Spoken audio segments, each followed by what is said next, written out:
हम जब भी काबुल जाते थे तो काबुल शहर में अपने आप को अगर आप टैक्सी वाले से हमें कहा गया कि काबुल में टैक्सी में जाएं, दुकान पे जाएं, तो अपने आप को पाकिस्तानी ना बताएं आप वहां पर, क्योंकि इतना इंटोगनिज्म है काबुल शहर में। पाकिस्तानियों के खिलाफ बहुत ज्यादा रिजेंटमेंट है, मिनिस्ट्रियों में बहुत बड़ा रिजेंट। जब हम मिनिस्ट्री में जाते थे तो घंटों जो है ना वो बाहर खड़ा करके रखते थे पाकिस्तानी पासपोर्ट देख के। हिंदुस्तान, क्योंकि उनके अस्पताल उन्होंने बनाए, ट्रांसपोर्ट वो चलाते हैं वहां पर, स्कूल और डेवलपमेंट के प्रोजेक्ट करते हैं। वो सारे लीडर हिंदुस्तान के पढ़े हुए हैं, उनकी फैमिलियां हिंदुस्तान से आई हैं, वो हिंदुस्तान में रहते थे। चाहे हाफिज सईद का नाम आए, मसूद अजहर का नाम आए, उसामा बिन लादेन का नाम आए, जो भी आप नाम ले लें, वो मेजॉरिटी पाकिस्तान से ही क्यों निकलते हैं।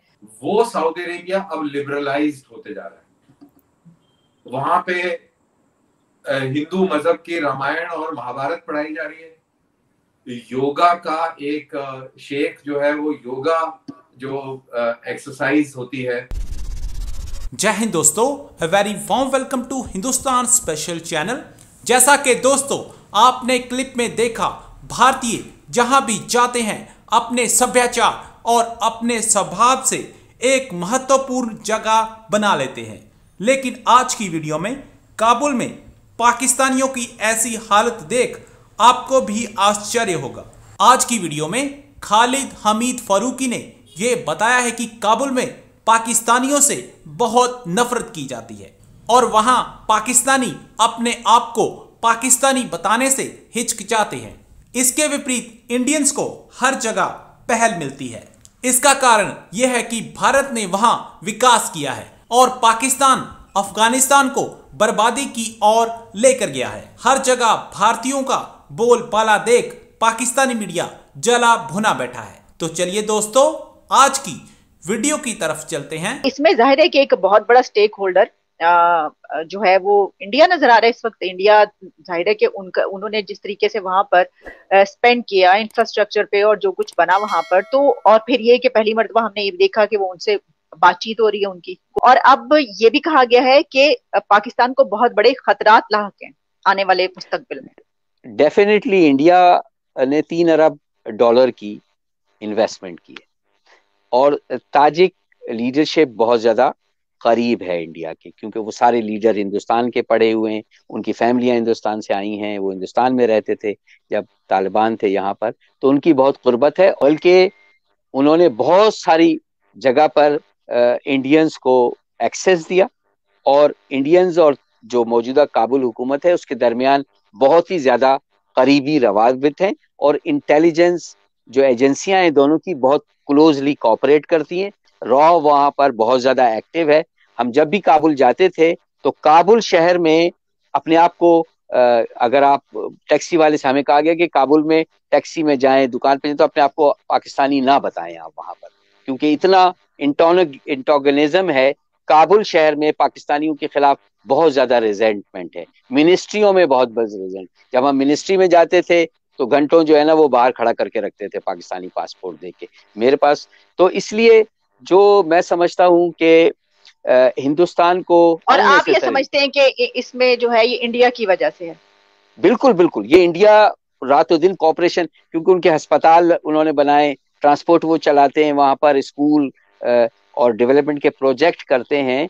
और मैं आपको बताऊं कि न सिर्फ ये कि बल्कि जो पाकिस्तानी वहां पर काम करते रहे हैं क्रिश्चियन एड के साथ, दूसरी एजेंसी के साथ, उनको भी जो है वो खासी मुश्किलात का सामना रहा है।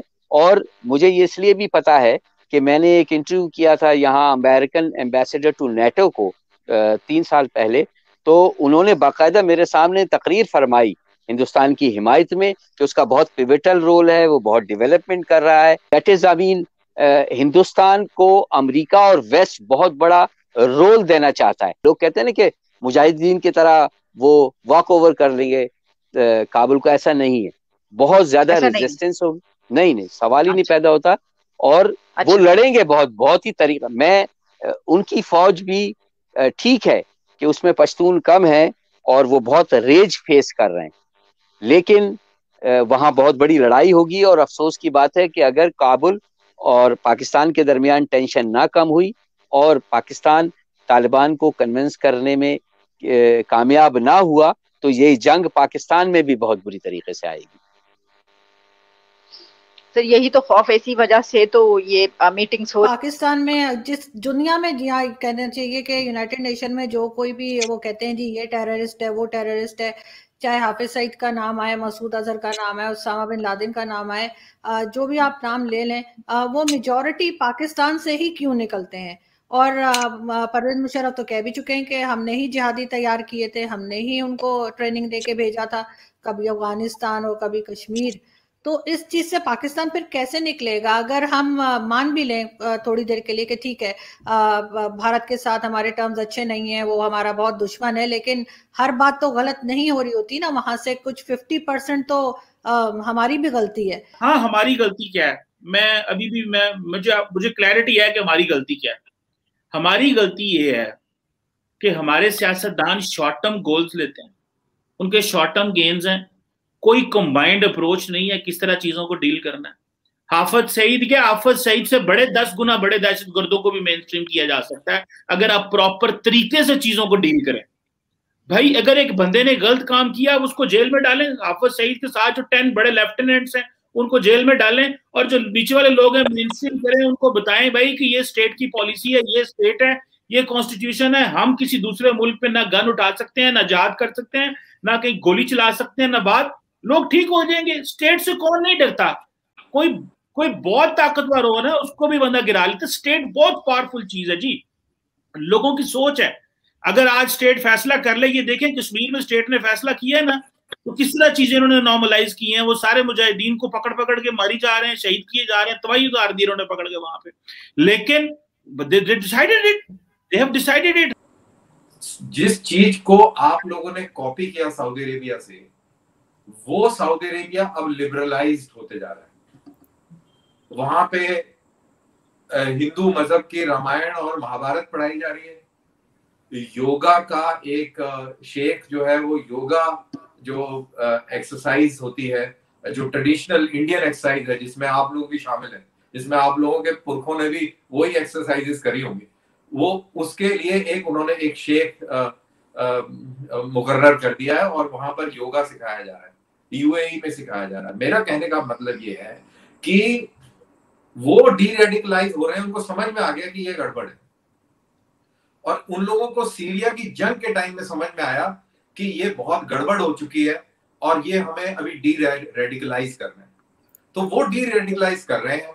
उन्होंने अपने मुल्क की हकीकत को देखते हुए उन्होंने प्रोग्राम बनाया है। इसी तरह आप लोगों को भी ऐसा प्रोग्राम बनाना पड़ेगा और इसके अंदर सबको एक साथ आना पड़ेगा, सारी पॉलिटिकल पार्टीज को आना पड़ेगा,